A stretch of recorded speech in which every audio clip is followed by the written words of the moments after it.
Again. Okay. Mm-hmm.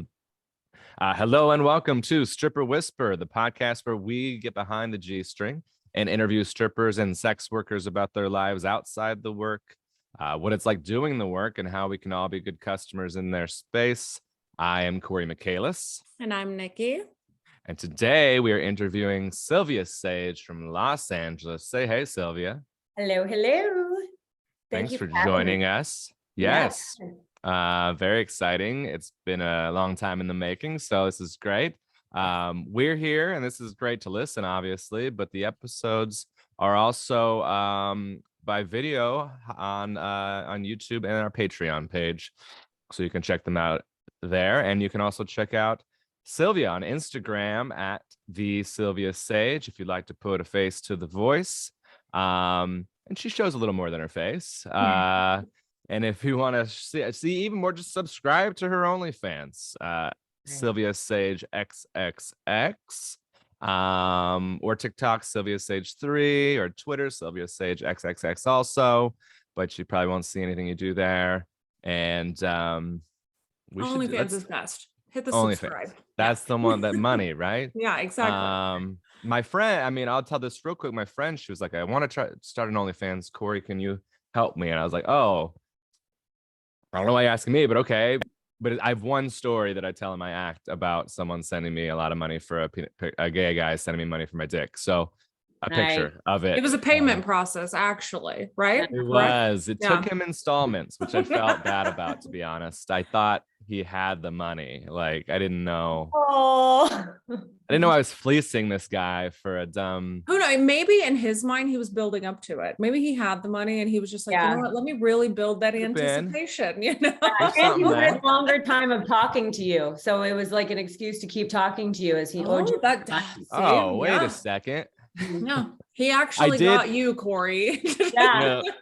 You're onto something, because I did feel badly because he would send like money and I was holding the photo until I got it all. And so I just like sent him just like a one of me in the shower that was kind of like the cloudy the old steam glass. He got more out of you. He did, because I was like, sorry, here's this to tide you over or whatever. Yeah, exactly. So really, meanwhile, he had the money. Yeah, he was fleecing me. Oh my god, I just figured this out. And he and then he would like send really dirty messages, and I'm like, I think I'm just sexting with a gay guy now. Like, I don't think. Yeah. What happened? Wait a second. Okay. So how do you respond in that situation? Obviously, you state that you are not gay, but do you give in a little bit? Do you say I'll take your dick pic as well, just to make this fair? Well, we're going to have to ask, we'll get to this. We're going to ask Silvia all this, because I'll tell you what I did when we get there, but because I want to know, I am curious. That's a very good question of how women do that acting without the fear of like, the guy thinking you're being, because there's a little bit more of an assumption with you probably that this is an act, but like me, I'm just some comic that sent a guy his dick. I mean, like, if I start replying like, yeah, I want to eat your ass, he's gonna be like, oh, maybe he does. Maybe he's gay. I don't know. Yeah, I think it is a totally different world for you and I. I mean, I'm also just a comic, but I'm also a comic who is also a professional porn actress. So I definitely think when they are talking to me, especially like on an OnlyFans situation, they are definitely like, oh, this is my fantasy. It will never happen. Because I even find like I sell Skype sessions so they can talk to me like this, just via, web, whatever. And even when I get in those situations with them, they go blank. Like, they have no words for me, even though they've been chit-chatting online with me for years. They get in front of me and they're like, yeah, it becomes too real. Yeah, and they're like, oh no, wait. Yeah, and I'm like, you don't have to say anything. I can just talk if you want, but it's a totally different scenario. I am a fantasy. So when I become a real person, they don't know how to handle that. But you, on the other hand, this guy's like very accessible. This guy's a little foolish, He's gonna show up to the comedy club every Saturday. Yeah. This guy really needs my $40 installment payments every week. Right. on the line. Yeah. He literally has jokes about how little he makes in stand-up. So yeah. Meanwhile, I have jokes about how wealthy I am all the time. So people are like, me. She's fine. That's funny. Well, I started that because it was saying Twitter is like Twitter's a free-for-all. It's like there's no restrictions at all with regard to porn. Yeah, I can't do much with Twitter anymore. For one, that people are just putting up free content all the time, which bothers me. And they're putting up my free content, which really pisses me off. I don't mind promoting scenes for companies because that I will still retweet out. But anytime it's hardcore sex, even photos, I'm like, no. Yeah, well, I mean, if you've established a price point on it, and then the price point just gets trampled over, then you're like, well, wait a second, like what the fuck is going on here? Yeah. I just find Twitter very overwhelming, and it doesn't lead to an income stream for me. So like say with TikTok or Instagram, something like that, that actually converts numbers into my OnlyFans. So TikTok and Instagram take a lot of my time. I put a lot of dedication into those platforms, but yeah, Twitter, I can take or leave any day of the week. I'm ready for it to just close down. Yeah. Well, and my friend, like, I was like, I don't know. You're going to have to like just read some articles and stuff on this, but like, I do know for sure you need to get socials that match. And I was like, Twitter, if you want, it's all, free there. And you can really and then you can push people to your OnlyFans. And she ended up getting like 10,000 followers on Twitter, but she's exhausted because she's like, she got it in like 6 months, but she's exhausted because she's just doing it. It's all for free. Nobody's paying her. Yeah, that's a great question. So it's like in a platform like that, where there's just so much free content available, and obviously the work that you do, you build a fan base. It's not so much about like this only one scene. They want to see different things. Do you still get the guys that are like, well, you did this and this is free and it's basically the same. So same. Always. Yeah. And people are like, well, I could see it for free on Pornhub. Why would I do this? I'm like, I mean, I go to fucking Pornhub. Like, I'm not judging on that, but like what you get on the other platforms is just so much more, and it's so much more real. Like, I'm making custom videos specifically for people. I'm saying their name, I'm doing what they want, I'm wearing what they want. They can send me the outfit they want me to be in, send me the toy they want me to use, they can write a fucking script and I'm making their movie, so it's just a totally different thing that they're doing. And a lot of people just don't really understand that. And to each their own. That's, ignorance is bliss, and we're here to teach them what it really is, Yeah, so I mean, that's why there's some people like yourself making money off of it, and then there's other people just doing a ton of free content. right, exactly. Yeah. Well, and that's all fine and good as long as they don't put that on you. Like, it's not like your responsibility or your bit. Like if they go, well, why would I do this? You don't even have to answer that question. It's like, I don't know, you ask yourself that question. I know. Why would you? The question comes all the time. Yeah. You'd think that like somebody would kind of be like, all right, you know what, but no, that's just, they continue, they dish. They're professional dishers. The comment section fucking murders me. And I know everyone's like, don't read the comments, but I like to interact with my fans. So the comment section for me is like a way to like get their feedback. And if they have more questions, I can answer them. But then I also see all the shit also. Oh, of course. Yeah. People are like, oh, you just have to avoid it. I'm like, easier said than done, you know, like yet it's still there. There are 1,000 positive things and the one negative. You're like, I have old hands, really? Yeah, really. Fuck. Yeah. That's what they noticed out of all of it, Why were you looking at my hands? But that's so I just for whatever reason decided to argue with somebody last night that would commented on a bit of mine, just pretty briefly, but they're obviously like a bit of a kook, and I'm like, what am I doing here? It's hard not to though, and then like when you've pissed them off, and then you're like, oh, now I gotta round up, that's what happens. You get the slightest bit of satisfaction when you troll the troll, like that's what it comes down to.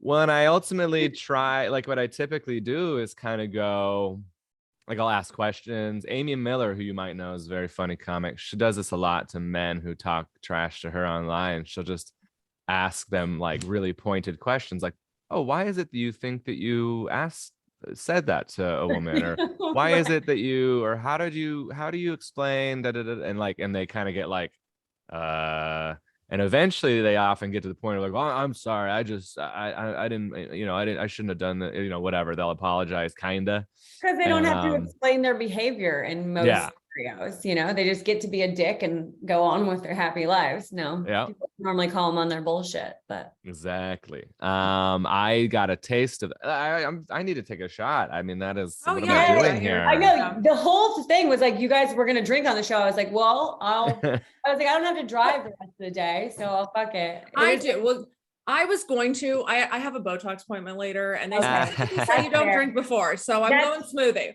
It's important. Fine. It's important. I would do the same thing if I were you. Yeah, that's like that's like you would, if it was Legally Blonde. Remember how she like caught the girl because she knew that she couldn't jump in the pool because she had just got a perm. Oh, right. Yeah, perm. Yeah, exactly. Yeah, so that'd be like you like that could be like that's girl if code. you didn't drink because you had a Botox appointment. So I know you weren't out drinking or whatever. Yeah, it's a lie. Exactly. I get these. So what I do is I'm MVP Gold 75K on Alaska Airlines. No big deal.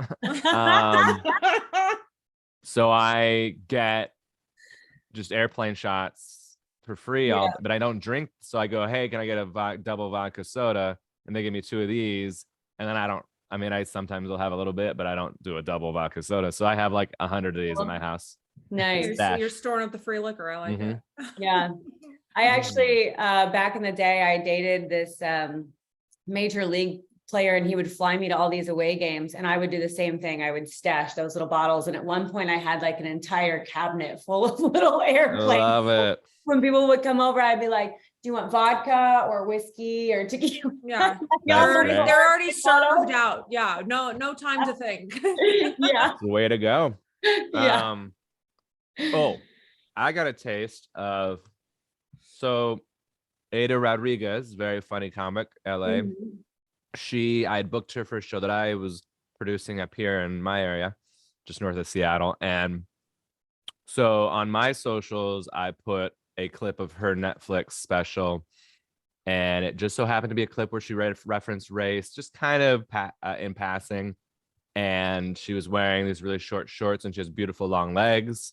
And so now on my socials, I was getting all of the comments and seeing them for her, directed at her, because people are dumb and they don't know who they're talking to. Yeah, like they're like, oh baby, your sexy ass legs, and I was like, thank you, sir. Like, me.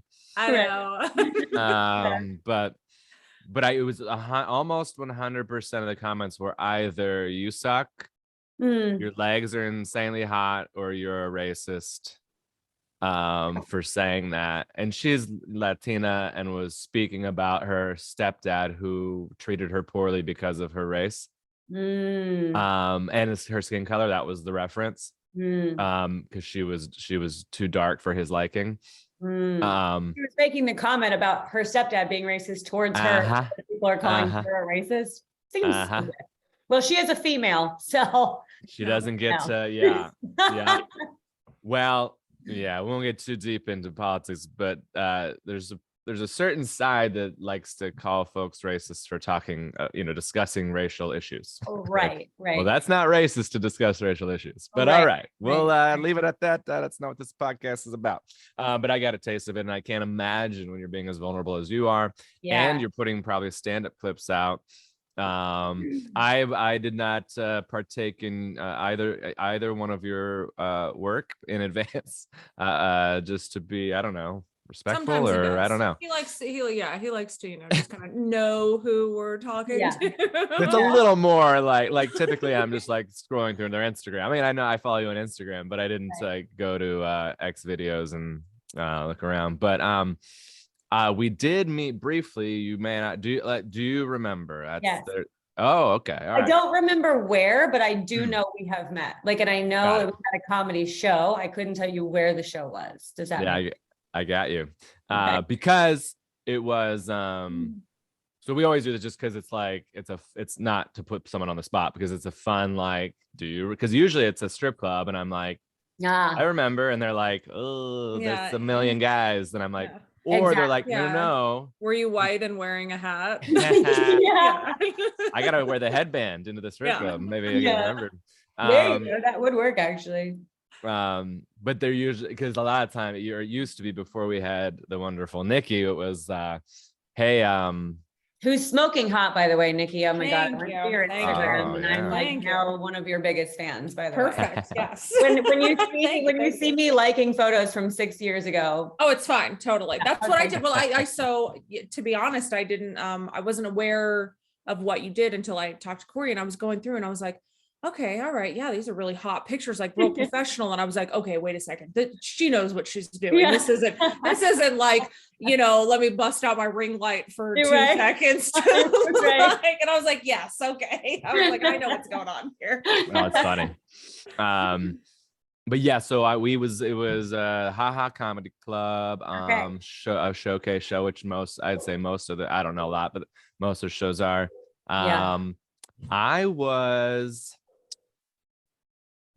Why was I in town? I can't remember, but it was my buddy Chris Bowers. He goes by Bowers. Yeah. He always wears like a glittery blazer. And name his sounds super familiar. Wife.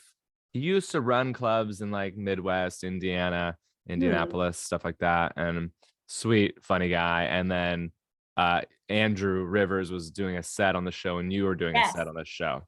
Yes. And so tonight you met. Yes. Yeah. So now you met Andrew, who's my best bud. So, and that was that night. Got it. Okay. Yeah.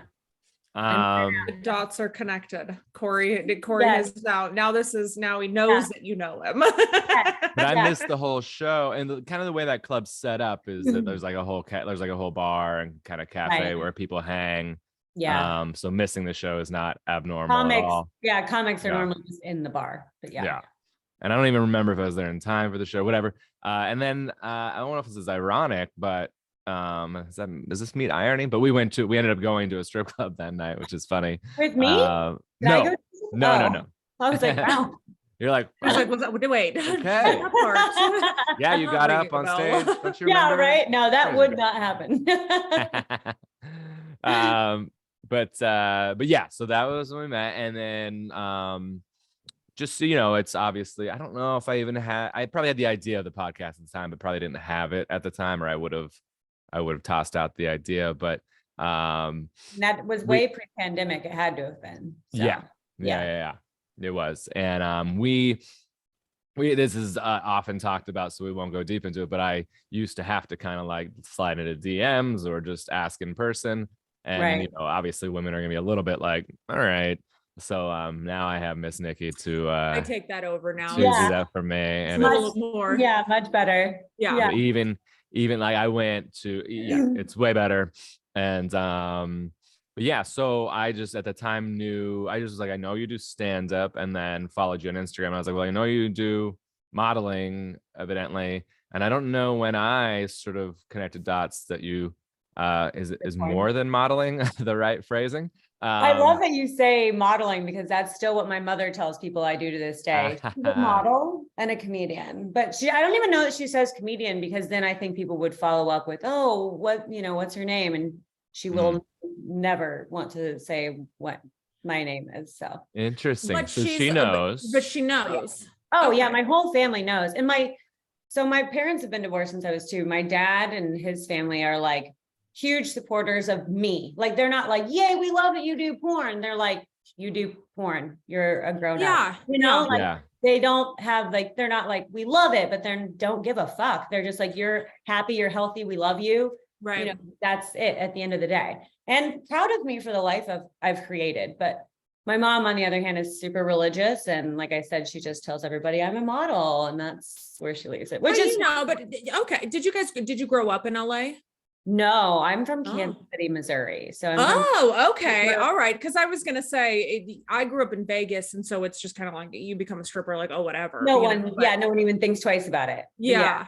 Oh, interesting. I'm from a super small town, and like I said, my mom is really religious. Like they teach Sunday school and shit like that. So they just live a different life, but we agree to disagree. I still talk to my mom like at least once a week. You know, I still, when I go home, I still see her, I still call her. It's not like we hang out and chit chat like I do with my dad. Like my dad and I are best fucking buds. Like right. I get home to Kansas City, like I leave on Thursday to go back for the playoff game. But when I get home, it's like my dad always gets in trouble because we are like, want to go to the bar? Do you want to go to the bar? Like me and my dad just like sneak off and like go have fun all day. And then his wife is like, where the fuck have you guys been? We're like, that's great. Yeah, just at the bar. Yeah, exactly. Yeah, we've been bar hopping. That's great. I can relate. I'm a recovering Christian and, you know, just trying to make better life choices. And here we are. Yeah, and you know, this I haven't fully flipped, but I mean, some people who I wasn't. I don't know, Cory. You sold a dick picture. You kind of, I mean, right. At this point. You joined our side. Yeah, hate to well, insofar as I was never really like, it wasn't my family, you know, it was just me all by my lonesome. Well, me and friends in high school choosing it ourselves because I don't know if Young Life is a thing where you guys are from, but it's like an outreach group that's like kind of cool and high school kids do it. Yeah. And so I was like, well, I already don't do any of these things that might as well just save myself I'm already not having sex and drinking and doing drugs. So I may as well hang out with the kids who also aren't doing that, you know. Also, same for me, my brother and I. So my mom wasn't religious when we were growing up. If anything, like we were always trying to ask her to come to church with us, and she just wanted to stay home, probably just to have like a little alone time. Looking back now, a woman with 2 kids might just want some alone time. But my brother and I would go to church Wednesdays and Sundays. Wednesdays right after school, we would take like church trips and shit like that, just because it was like a social thing, you know. Sure, yeah. And okay, then, so how, because this is always how does it go from that to there? Like what's the bridge? Well, I will say, so once I kind of discovered boys and started dating around like 16, kind of like church camp was no longer in the question. So I was already kind of veering down a different path.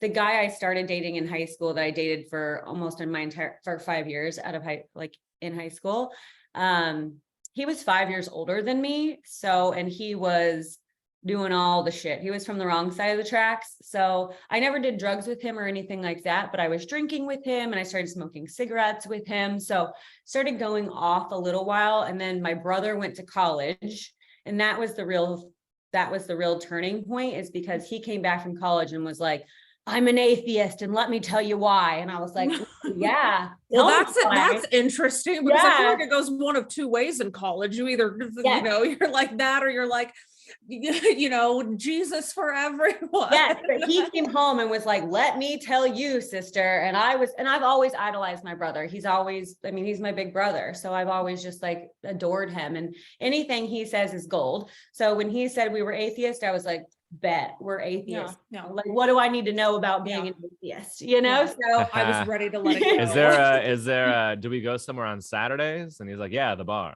Like, oh, okay. Yeah. We are alcoholics now. No. No, he was an alcoholic for a long time. My brother is actually sober now. So I mean, it only took him totaling 5 cars. So that's fair. That's not bad. Yeah. Well, I got my first DUI at 42 about 6 months ago. So I know. How do you do it these days? I got my first and only DUI at 30, and now I legitimately will not get in a car with, like, if I've had 1 glass of wine, I'm like, I don't even like that. But 2, there's no way. Like, I just won't get behind the wheel of a car. The consequences worked. Eastern Washington is super conservative, and they just are like, they were like, oh, on my side, on the west side, Seattle-ish, the people who I met with over here to do some of the things I have to do were like, oh wow, your first one, and you blew what? And I was like, both cops. No, bad joke. But and I told them what, and they were like, oh, this is insane. And like, you clearly don't have a drinking problem, and this was a golf trip with your buddies, and you just made a dumb. And I was like, yeah. And they're like, wow, you got really hammered. You got really nailed.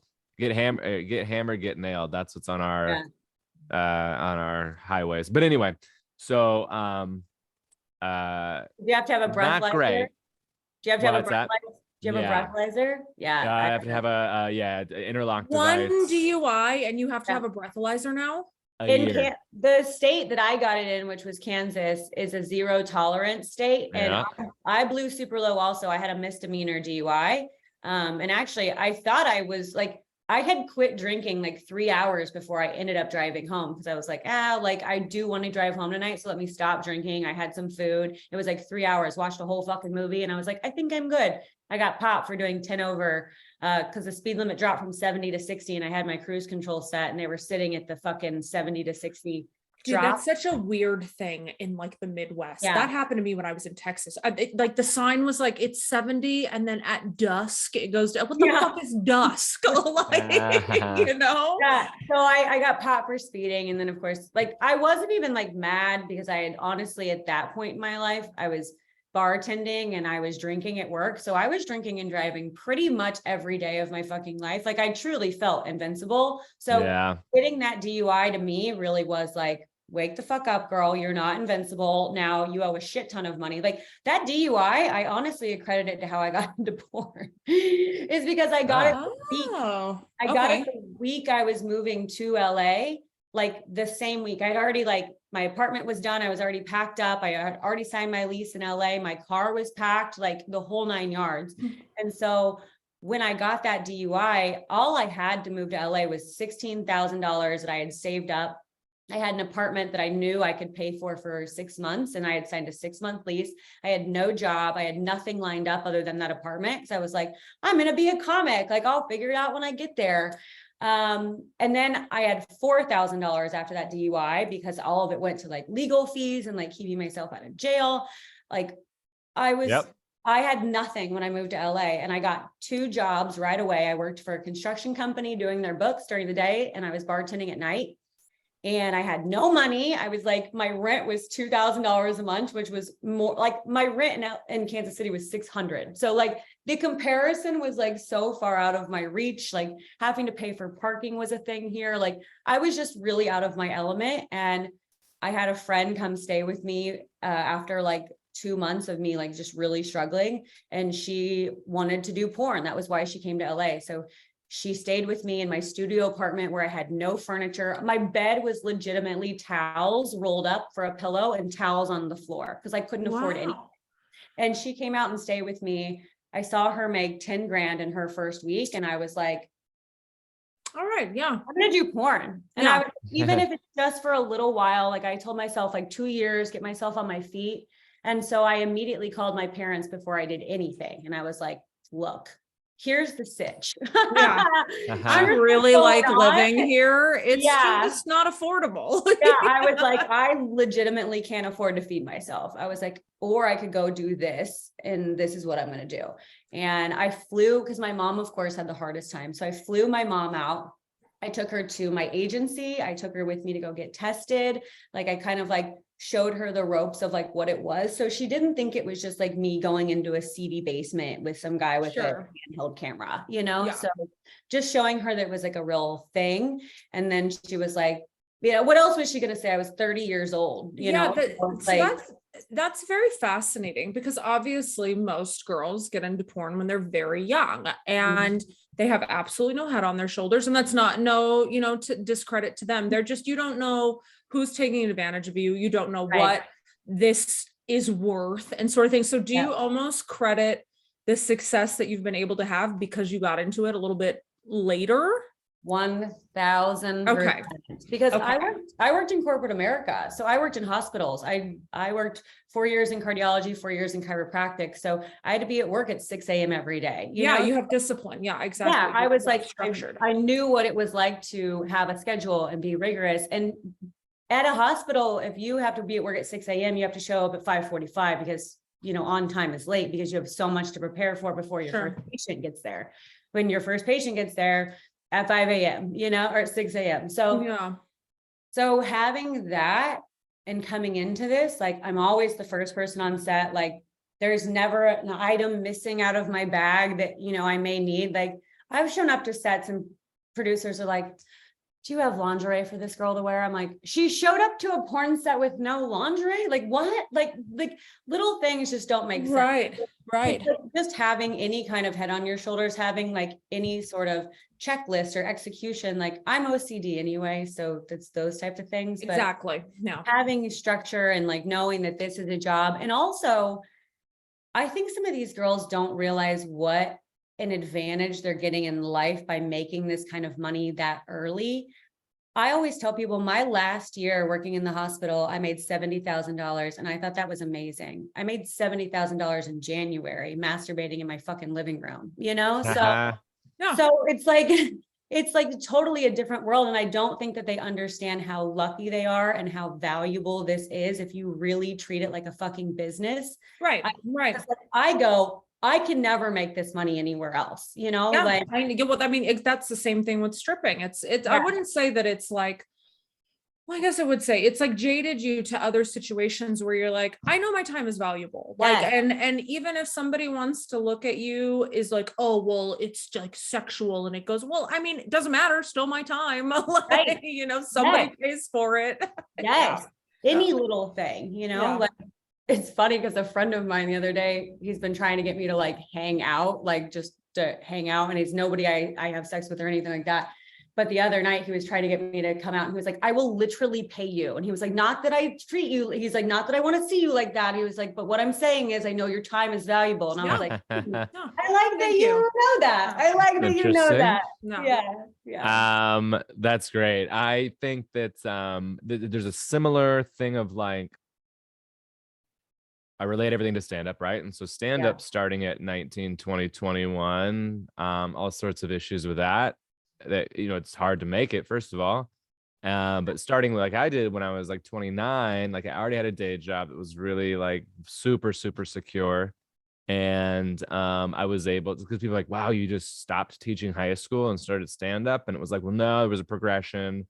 And then there was, you know, there was a divorce. And then there was a year of leave of absence from teaching while I still substitute taught. So it was just like this slow, like, Well, it was like calculated almost. It was a mature way to enter into, whereas, and nothing to discredit anybody below 25, but you just don't know anything, you know. You hit 25, you think you know everything, and then you hit 30 and then you're like, I don't know, I still don't know anything, and I really didn't know anything. You know. Well, and it's like open micers versus baby strippers, maybe, like where you're like open micer might just be like, whatever, this is fun, it's great. And like I am approaching it where even from the beginning where I'm like, well, how do I make this viable? Like, how do I do this to make some money? And how do I do this to match my life that I want to live, not just be a thing that I do as a hobbyist, you know, to create a social group for myself. Like I'm fine. I got friends. I got, you know, a job. How do I make a little bit of money out of this? How does this become a thing that's, so everything I've ever done in comedy has been with that sort of mindset, which could hurt the art of it a little bit. You know, there's the other side of that coin is like, I probably don't produce material as fast as I'd like, or as frequently and proficiently as I would like. Being a perfectionist can definitely hurt. But spin out. I learned a long time ago, you just got to let things like go, even if you don't think it's perfect, like, and just put it out there and you'll be surprised with what other people think is you being perfect. You know what I'm saying? That is like one of my most valuable lessons is sometimes I'll post something and I'm like, oh, that was so stupid. And then it goes fucking viral and you're like, oh shit, people loved that fucking thing I thought was so stupid, you know, or I'll spend like an hour really putting together a thought, you know, and like try to make it so intellectual and like nobody will watch it, you know, they'll be like, nobody gives a shit. So how does that go? Did you move to LA with the intention to do comedy? Did you have any intention? Okay. Yes. So that was the starting point, and it's kind of gone hand in hand. Yeah. So honestly, I had been doing stand-up in Kansas City for like a couple years, but when I say doing stand-up in Kansas City, that's not like there's 2 clubs, you know, so you're doing open mics, but I knew that I wanted to pursue it because I knew it made me so happy. So the move to LA was 100% for comedy, no plan of anything else. The porn only came in 3 months into supplement me, Right. not wanting to do comedy, because I wasn't doing any comedy when I was working those other 2 jobs. So when I got into porn, I was like, oh, I'll just make enough money to support this. And that's, it's funny how you would talk about, like, you always talked about making money in comedy. Sorry, excuse me. All right. That's how I felt about porn. Porn to me was like always just like a hustle game, because it was always a way to pay for me to keep doing comedy. And a thing that really helped me in the beginning of being out here in LA is, a lot of like these little shows that'll pay, $50 or whatever. I would always just tell the people, like, keep the money. I don't want the money. I just want to come do the show. Like, you don't have me. So I've done nothing but free comedy, for years and years and years, just because I was like, I just want the stage time. And adult allowed me to do that, because I had the income where I was like, I don't need your fucking $50. Keep it. I'm trying to get the experience. I just want to be on the stage. So it got me on so many more stages than I felt anybody could have put me on, was just walking up to people and being like, there's a $200 show. You keep the money, I'll do it for free. Just put me on your show. And they were like, oh, how often do you want to please. All the time. How does that go? Just from like a person's standpoint, not even being in comedy versus being in porn. I'm sure first time on stage comedy, your butterflies. Is that the same way doing a first shoot for porn? It's like, you're like, all right, we're going in, sort of thing. You get like this nervousness. I'm when you think about things that you do all the time, you're like, now it's like riding a fucking bike. Who cares? But it's definitely, I'm assuming there's parallels in that. Yeah. So let me first off start by saying that every single time I do a comedy show, I want to throw up. Like, there's never a time when they go, you're next, right? I don't go, oh, cool. On the outside, I'm like, cool. And then on the inside, I'm like, oh, shit. You're gonna have to talk to these people now. Do you remember anything you were gonna fucking say, you dumbass motherfucker? So who am I following? That's funny. My very first porn set, I was like nervous as hell. But my best friend, the one who came out to stay with me, she was in my very first film. So it was me and her and one other guy. So it made it a lot easier that she was there with me. So that was my very first porn experience. But now I've been on so many fucking porn sets, and I know everybody in the industry, that it is just fun. Like, I love showing up to a porn set. It's always I'm high energy. So when I'm on set, it's high energy. I don't know what other porn sets are like, but when I'm there, it's a party, and everything's like, everyone's having a good time and laughing and joking, and there's naked people walking around, and it's fun, and there's never any nervousness whatsoever. Wow, it's so interesting. Yeah. That's comedy feels like that to me, except for the naked people walking around. No, comedy is still fun for me, but comedy's fun for me when I'm like 3 jokes in on stage. And when I'm 3 jokes in and they're laughing, I'm like, okay, you can do this. Like, it comes back into my brain of like my confidence. But the moment they go, you're next, to 3 jokes in, I'm just like, it's anxiety. Wow. Yeah, of course. Sure. I have, there's definitely,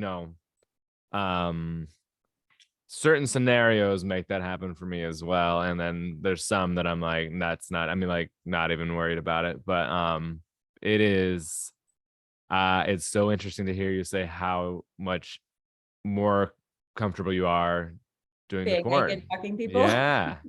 That is that's awesome. I love it. There's a lot of parallels in these situations though, because even you talk about stand-up versus porn. Yeah. I mean, I'm sure the talent in stand-up in LA is absurd. I'm sure there's so many, but I'm assuming same thing with the porn scene. So do you have the same sort of like, how did you make it to where you stood out in porn, which then I'm going to assume kind of like goes hand in hand with the comedy? Like, do they boost each other? Is it kind of like something that you're like, oh, hey, I do this and I do this, They 100% boost each other. So it's funny because my kind of buildup was ping pong between the two of them. So I had been doing like stand up in LA, and then once that little 6-month lease I had was up, I couldn't afford to stay in LA. So I moved to Vegas to save up money again. Yeah. So I was doing open mics in Vegas and still doing porn. And Jay, oh my God, Jay. He's now married to the Lakers, somebody. The owner of the Lakers married this. Jay Moore. Jay Moore, thank you very much. Jay Moore had seen a porn of mine, hit me up on Twitter, asked me to do his podcast. And so I went and did his podcast. Enrique, who used to run the Laugh Factory, used to run the Improvs. He's run a lot of comedy club, but now he's a consultant for HBO. He heard that interview and was like, oh, offered me a show to do the Improv, which I had to book the whole show myself. He was like, you can headline, you can feature, you can host, you can do whatever. And I had like 5 minutes of comedy at that point. Yeah. So I had to then go out and like headhunt to go find like somebody who could headline for me, somebody could feature the show, and then I hosted it. And that was like my entrance into real comedy, was him giving me that show at the Improv. And then ever since, Enrique like really helped my like comedy career. He was like, I've always been your biggest cheerleader. I'm like, so that's exactly it, is porn helped this to comedy. And then it's just ping back and forth. And the fact that I get to be like a porn star comic, and there's not a lot of people who do the both. And I'm the only one who started in comedy and went to porn. So everybody else was doing porn first and was like, I have funny stuff to talk about. Let me do this. Right. It's a nice niche, and yeah, that's very interesting. So then we'll talk in a minute about sort of what the intent going forward is with stand-up. So I'm very curious, or just comedy in general, because stand-up now means you also act, you also do podcast, you also do whatever. But you talked about porn sets, but your current porn set is your home. Is that right? Basically. Yeah. And so people are so intrigued, I'm sure, and interested in knowing. And I mean, you already talked to money, so maybe you're not uncomfortable talking about that, but just the logistics of how that works. You create, you have an OnlyFans, and people started following you because they came from Instagram, and then what's your business model on OnlyFans in general? Like, I know there are a lot of different ways people approach it, so those are kind of the curiosities I have. Yeah, so I think most of my fans for OnlyFans really came over from like my porn stuff. So interesting. Okay. Luckily I already had like a big base there. Instagram, obviously. TikTok is a big like follow over as well. That little hashtag explore is a good one if you ever need that, Nikki, by the way. Oh, interesting. TikTok, okay. Hashtag explore basically means go like put my name into anything, Google or OnlyFans or whatever. So that basically tells them like you do other stuff that you just can't tell them. Exactly. Because I know, because your Instagram page, it is not, like you would go to it and like it looks like you model, it looks good, but you're not like, I mean, you see some girls and you're like, why would I go on OnlyFans? Do you see what I'm saying right here? Like, No, it definitely transfers over. And I don't want to get banned on anything. So I try and like ride that very line of like not being overdone in any way. And this is a little off topic, but there for a while, my brother was the one managing my comedy stuff. And so it was like, oh, my brother has to have like access to all of this stuff. Poor brother, So I'm like just trying to keep it like as clean as possible, because my brother is the one having to like go through all of this, but it didn't work out. He no longer works for me, but gotcha. It's probably better just to be the brother. It's better just to be the brother. I lost track. What was the other question? So you started your OnlyFans quite a long time ago, like, or like, did you hop on early? Did you pandemic get on? When did you? I had an account, but it wasn't really doing anything. It was like maybe making me a couple $100 a month. Then I didn't really pay a whole lot of attention to it. But right before the pandemic hit, I was very, very lucky to be chosen to get to do this Hulu documentary. It's called Selling Sexy. And in that documentary, they highlighted 5 different people in their OnlyFans accounts. And I was the only female porn star that they highlighted. Oh, wow. I just happened to have been nominated for MILF Performer of the Year the day that they came to film. So that was like something that they put into the series. So when that released, which was in February of 2020, right as we were going into COVID. Oh my God. Nothing else to do but be on their computers. That I tell people my income quadrupled, like, and Wow. it very instantly like changed my life. Like, Oh, so sure. I Oh, like cool. give them so many props for that. Like I just recently did Real Sex HBO for the same producer and a Vice series for the same producer. And I've done all of it for free because I'm like, what you did with that Hulu documentary and changing my life, I was like, I will do any documentary you want all the time. Yeah. Like Wow. the return Sign on me it up. all Yeah. was so fucking worth it. Yeah. Did you need me to pay you $1,000? Yeah. Oh. Yeah. I will pay you to put me back on TV. What do you want? Yeah. Well, I hope you're prepared for the stripper whisperer bump that's about to come. Yeah. I mean, it is. We get dozens of listeners. So Tons of Corys. Yeah. so then you at that time you were like, okay, well now I have to like put some focus into this Yeah. account and this page and Yeah. make a decision on how I'm going to yeah. And so you have a monthly subscription, I suspect. And Subscription, and then yeah, messaging is paid. You buy custom videos, you can buy panties, you can buy Skype sessions, all sorts of different things. Yeah. So now that you have built this based on OnlyFans, is doing actual porn, is that just kind of not even worth it at this point? Is it, or is it just kind of almost like novelty? Like somebody maybe is like, oh, I really would like to see you in another movie, you know, or some dude, you know, it's, I'm sure the whole fantasy behind who's asking for these, you know, that like you said, that the fantasies can get very like, it's their fantasy. So sometimes I could imagine somebody's like, I really want to see, you know, I don't know what kind of production goes on, but they're like, do I hire the mailman, or like, do I film it in, you know? Yeah. No, I mean, I think working for companies, mainstream companies, for me now, it's still a bonus because you're still getting fans of theirs that you wouldn't necessarily have. You're getting their new viewers who don't know who you are. And I really, honestly, because I make way less going to a set than I do staying at home. Right. Far less leaving my home than I do staying in it. Right.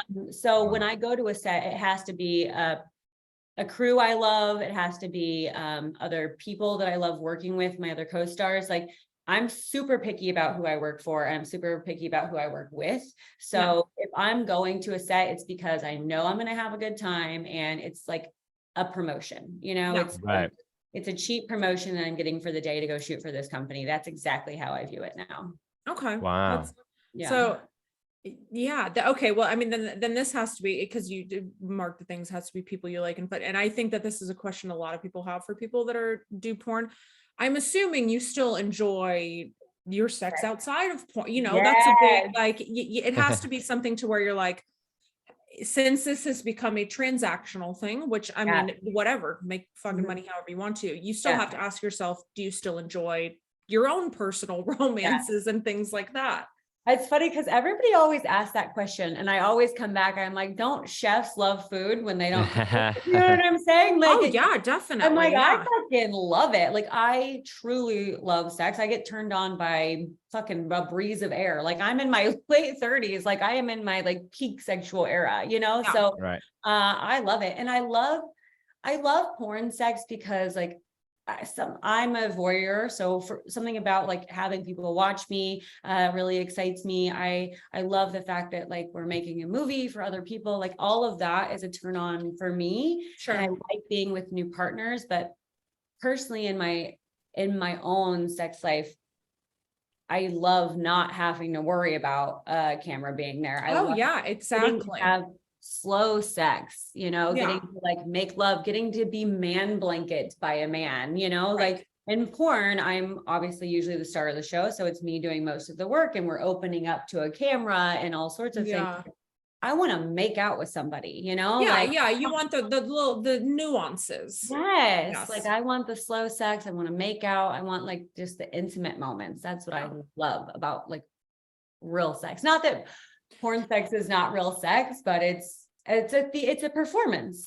It's theatrics. There's there's fluff, I guess you'd say, to excitement. Yes. And people are like, and a fluff.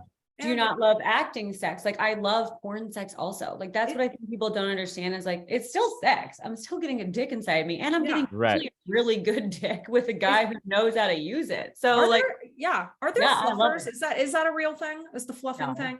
No. Okay. All right. See, Cory's like, sign me up. Can I be the fluffer?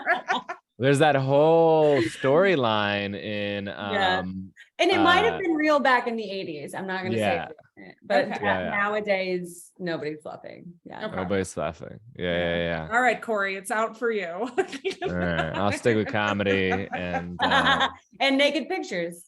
Yes. Don't forget the naked pictures. I'm in. I mean, I need a fluffer to send a dick pic. So maybe I can hire somebody. That's not so bad.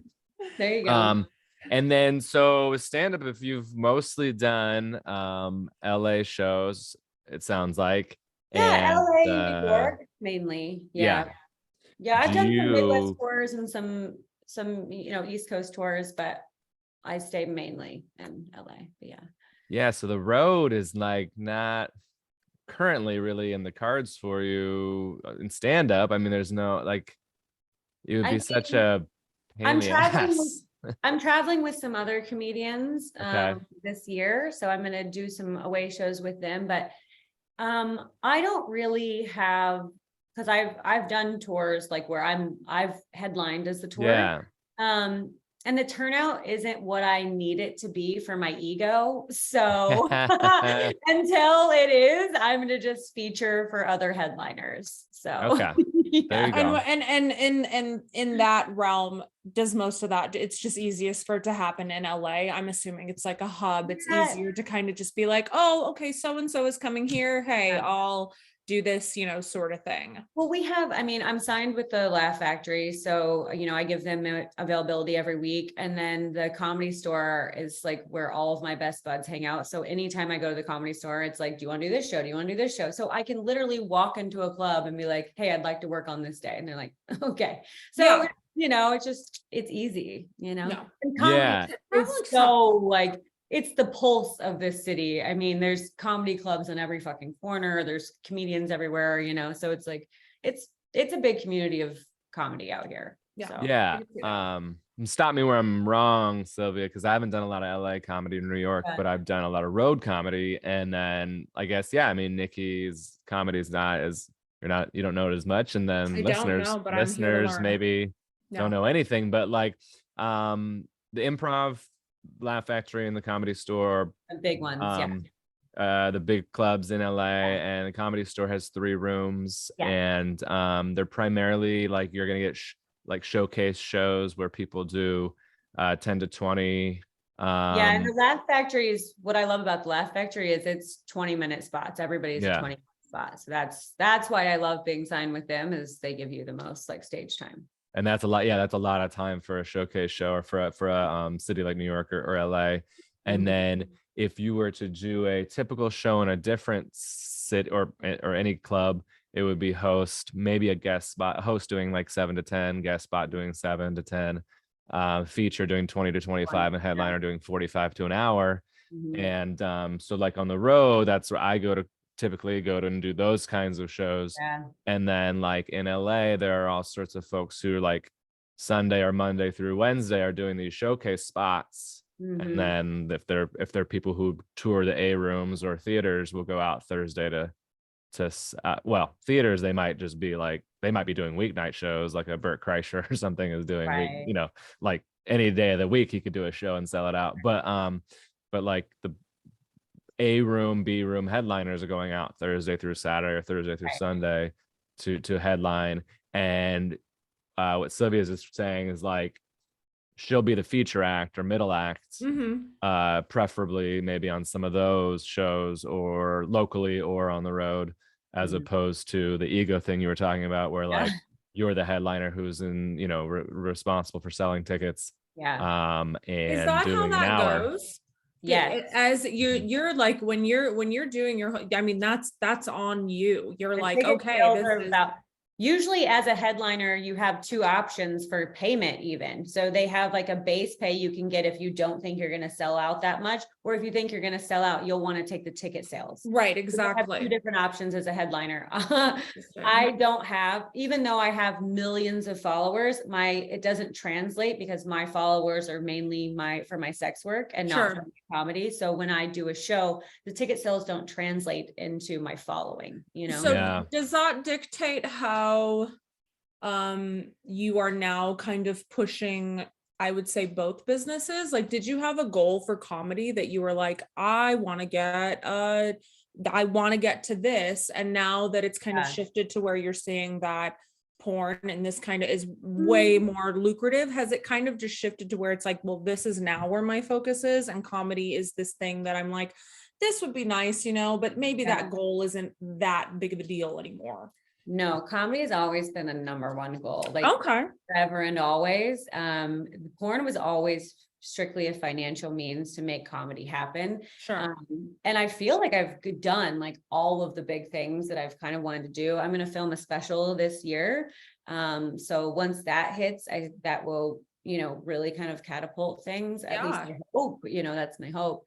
But I just got to do like Netflix is a joke, you know, like just being able to like, you know, be a headliner in comedy. It's such a huge pat on the back to anybody who ever, you know, started out doing open mics and being a nobody, you know. So I've got to meet all of like my comedy heroes, like literally every single comedy hero that is still alive. I have gotten to like meet and have conversations with and like hang with and smoke weed with. And like, I already feel every day like I live in a fucking like dream world. I have this let's see the cat journal. Oh, okay. I thought you were going to show me the cat. No, I was like, wait, let me see the cat. I write in this gratitude journal every day, and it really just is like the life that I've created. Like, this is stuff I used to dream of as a little kid, like that I could only imagine coming from small town sort of. It's different, you know. You're like, wow, things in life like are obtainable if you just if you push, you know, if you push for it. Yeah. I just am so thankful, and I love everything I'm going to do. Being signed with the Laugh Factory, and so many people have to audition so many times to get signed at the Laugh Factory. It's like it's a big accomplishment for a lot of comedians, and comedians will wait outside to audition on Tuesdays. I never even did that. The Laugh Factory called me, asked me to audition, and I was passed on my first night. So it's like little stuff like that where I'm like, okay, this is like, you know, this is what I'm supposed to be doing. So love it. Yeah. And stand up is so interesting in that way of like,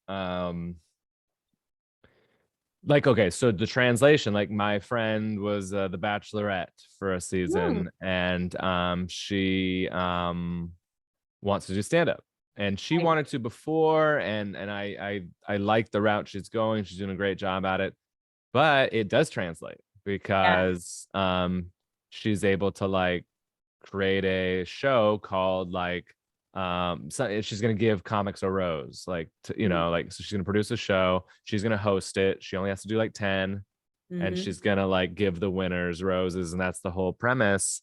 But she's already sold out like a room on a Sunday night because it does translate. And so that is interesting that you're, no disrespect to her, but she's brand new, so you're a way stronger comic. Hey, if you're watching on video, Silvia's showing her pussy. And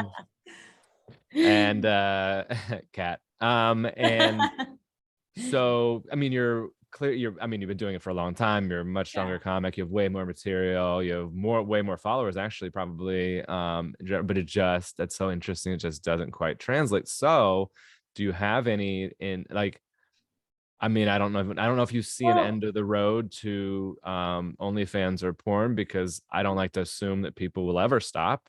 But if you do, have you like, I mean, there's a world where your OnlyFans could become part comedy, part if you wanted it to, but that might turn off some people and go, what the fuck's this shit? But what the whatever, hell, like last week.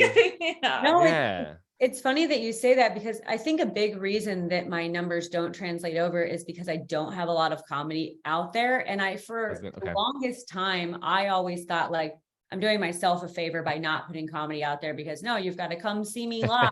And, like, I thought like that was like the thing to do.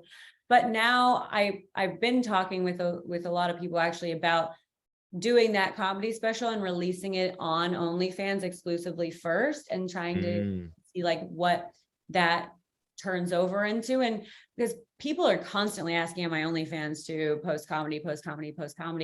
I just haven't. I haven't recorded, anything that I felt like was good enough to like put out there. So that's why oh my God, that would be such a good niche, like sitting in your living room naked, doing comedy. Like, I mean, you're just, in the mic. I mean, that's the naked special. Yeah, right. I mean, oh my goodness, that's like, Well, and I mean, the world of comedy now, which Silvia knows, and I don't know, I always wonder what people know, like there's people who are famous in mine and Silvia's world in stand-up that I mention, and people like I mentioned Bert Kreischer 5 minutes ago, and he's like the most famous stand-up comedian in the world almost. And I know that people who are like, I don't know, right? Oh, you don't even know who we're talking about. Yeah, that's too funny. If I described him, you might, but we won't describe him. It'll gross people out. But but it's clip based now, it's bit based and clip based world in stand up, and every single comedian and their mom are putting out on every social 9x16 clips with captions and getting millions and millions and millions and millions. I mean, the millions of views and followers from it. And it's totally the opposite of 5 years ago, 4 years ago, where it was like, no, you can't put everything out. You gotta hoard it. And so, but that's great. You'll film it. Do you have a location for this? But do you have a plan for it? A place, a location, any of that yet? I don't have a place planned. I have like my videographer and everything like that lined up. I pretty much have like the special already in my head. So, yeah. That's exciting. I love it. I actually tried to record the special a few months ago in Kansas City, but when I told you my brother was working for me, he was the one in charge of recording, and he didn't get the audio. So oh no. So yeah, that's why he no longer works for me. But yeah, also we didn't get the special recorded. So okay, well that's in so it's not in the can, but it's ready to be in the can. Yeah, that's it's really pretty cool. much ready to be in the can. Yeah. If you said you don't have much out there, but people are going to be curious now. They're like, so can we go to her YouTube and see a clip at least? Where would you send people if they wanted to? Yeah, I actually I have a silviasaigecomedy.com. You can find a few clips on there also. Perfect. Yeah. Then there is one pinned on my TikTok as well. Okay, so we'll make sure that's in the links. That link's in the comments of all of this, and I think we really covered it all. Yeah, thank you. So, I mean, that was like answered a lot of questions about a lot. I hope that as people listen, they're like, oh, look at that. It's I think a lot of fan base, they just, like you said, they just want that personal sort of, and sometimes I think that people don't even know the questions that they want to ask. So thank you for being so transparent about that. Neither do we. Exactly. I don't know either. I'll say that's really great. Are you married? People are gonna want to know that. No. Yeah. Well, follow I have Silvia. 2 cats. Certainly not married. Yeah. Follow Silvia on Instagram, the Silvia Saige. Twitter and OnlyFans are both Silvia Saige XXX. TikTok Silvia Saige 3. Silvia Saige Comedy to maybe see a clip, see where she's performing, and that's very exciting. And then follow us. Nikki is. I always say it. She is tattooed. She is tattooed. If they can't spell tattooed, that's not my problem. She is hot. I'm so excited to be following your Instagram. Yes, thank you. Very hot. I am disgusting, but you can still follow mine. It's Cory Michaela's Comedy on all of the things. Not the same kind of photos. Yeah, it's all right. He's got OnlyFans if available. You wanna, for the right price, and $750 is what it ended up be. $200 an inch. That's oh boy. All right, so then You can follow me on all those things and come to a live show. That would be in the intro to this episode where my live shows are. Thank you so much. Great having you. Hang on for a second after we turn off the video, and bye, everybody. Yeah, thanks. Bye. Dude.